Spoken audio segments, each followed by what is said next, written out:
IPL 2025 mega వేలం November 3వ వారంలో లేదంటే చివరి వారంలో నిర్వహించే అవకాశం ఉంది.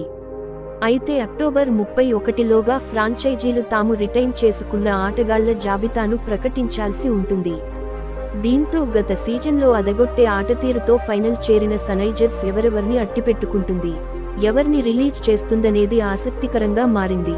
ఇటీవల బీసీసీఐ వెల్లడించిన వివరాల ప్రకారం ఐపీఎల్ ఫ్రాంచైజీలు గరిష్టంగా 6 ఆటగాళ్లను రిటైన్ చేసుకునే వీలుంది.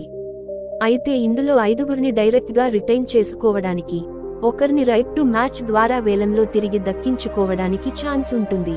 ఈ వేలం కోసం ఫ్రాంచైజీల పర్స్ను ఐపీఎల్ యాజమాన్యం రూ.120 కోట్లకు పెంచింది. ఇక సన్రైజర్స్ ఎవరిని రిటైన్ చేసుకునే అవకాశం ఉందనే విషయానికి వస్తే, కెప్టెన్ ప్యాట్ కమిన్స్ను ఆరెంజ్ ఆర్మీ రిటైన్ చేసుకునే అవకాశం ఉంది. 2023 సీజన్లో పేలవ ప్రదర్శనతో నిరాశపర్చిన సన్రైజర్స్, కమిన్స్ కెప్టెన్సీలో తన సహజశైలికి విరుద్ధంగా దూకుడైన ఆటతీరు కనబర్చింది. ఆటగాళ్లలో స్ఫూర్తి నింపిన కమిన్స్ జట్టును ముందుండి నడిపించాడు.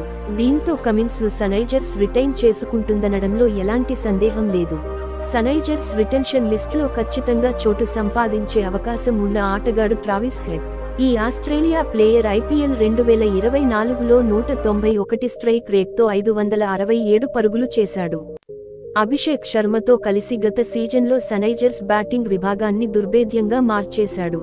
అభిషేక్ శర్మ ఐపీఎల్ 2024లో విధ్వంసక ఆటతీరుతో అందరి దృష్టిని ఆకర్షించాడు. ఈ పంజాబ్ కుర్రాడు ఏకంగా 204.22 స్ట్రైక్ రేట్తో 484 పరుగులు చేశాడు.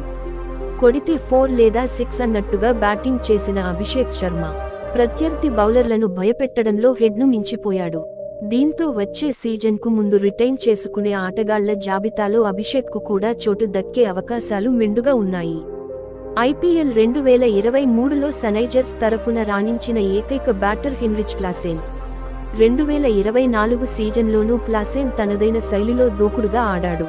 స్పిన్నర్లు, పేసర్లు అనే తేడా లేకుండా బౌలర్లను ఊచకోత కోశాడు. వికెట్ కీపింగ్ చేయగలగడం క్లాసెన్కు అదనపు బలం. ఒత్తిడితో కూడిన సందర్భాల్లోనూ ఈ సౌతాఫ్రికా హిట్టర్ అలవోకగా పరుగులు రాబట్టగలడు. కాబట్టి రిటెన్షన్ లిస్టులో క్లాసెన్ పేరుంటుంది అనడంలో సందేహం లేదు. ఐపీఎల్ 2024 ద్వారా వెలుగులోకి వచ్చిన తెలుగు సంచలనం నితీశ్ కుమార్ రెడ్డి ఆల్రౌండర్ ప్రదర్శనతో సన్రైజర్స్ యాజమాన్యాన్ని, అభిమానులను ఆకట్టుకున్న నితీశ్ భవిష్యత్తులో కీలకమైన ఆటగాడిగా ఎదిగే అవకాశం ఉంది. ఇంతకు ముందు నితీశ్ కుమార్ రెడ్డిని సన్రైజర్స్ 20 లక్షల రూపాయలు ప్రారంభ ధరకే వేలంలో కొనుగోలు చేసింది. బంగ్లాదేశ్తో టీ20 సిరీస్లో నితీశ్ కుమార్ రెడ్డి బరిలోకి దిగకపోతే అన్కాప్డ్ ప్లేయర్ కోటాలో రూ.4 కోట్లకే రిటైన్ చేసుకోవచ్చు. ఒకవేళ అతడు టీమిండియాలోకి ఎంట్రీ ఇస్తే అబ్దుల్ సమద్ను రూ.4 కోట్లకు రిటైన్ చేసుకునే ఛాన్స్ ఉంది. సన్రైజర్స్ బౌలింగ్ విభాగంలో కీలక పాత్ర పోషించే ఆటగాడు నటరాజన్. గాయాలు ఇబ్బంది పెట్టినా నట్టు మాత్రం వెనక్కి తగ్గలేదు. డెత్ ఓవర్లలో కీలకమైన బౌలర్గా నటరాజన్ ఎదిగాడు. ఒత్తిడిలోనూ అద్భుతంగా బౌలింగ్ చేయగలగడం అతడికి ప్లస్ అవుతుంది. బౌలింగ్ విభాగం నుంచి నటరాజన్ను రిటైన్ చేసుకునే అవకాశం ఉంది. చాలా ఏళ్లుగా సన్రైజర్స్ జట్టులో కీలక సభ్యుడిగా కొనసాగుతున్న పేసర్ భువనేశ్వర్ కుమార్ ఇటీవలి కాలంలో అంతగా ఫామ్లో లేడు. గతంలో మాదిరిగా అతడు ప్రభావం చూపలేకపోతున్నాడు. కానీ ఇప్పటికీ భువి ఆధారపడదగ్గ బౌలరే అనడంలో సందేహం లేదు. అతడు జట్టులో ఉంటే జట్టు సమతూకంగా ఉంటుంది. మరి సన్రైజర్స్ యాజమాన్యం అతడి విషయంలో ఏం చేస్తుందో చూడాలి. స్థూలంగా చూస్తే Cummins, head, Klaasen, Abhishek Sharma, Natarajan లేదా సమద్లను సన్రైజర్స్ యాజమాన్యం రిటైన్ చేసుకునే అవకాశం ఉంది. నితీశ్ లేదా భువి కోసం వేలంలో ఆర్టీఎం ఉపయోగించొచ్చు.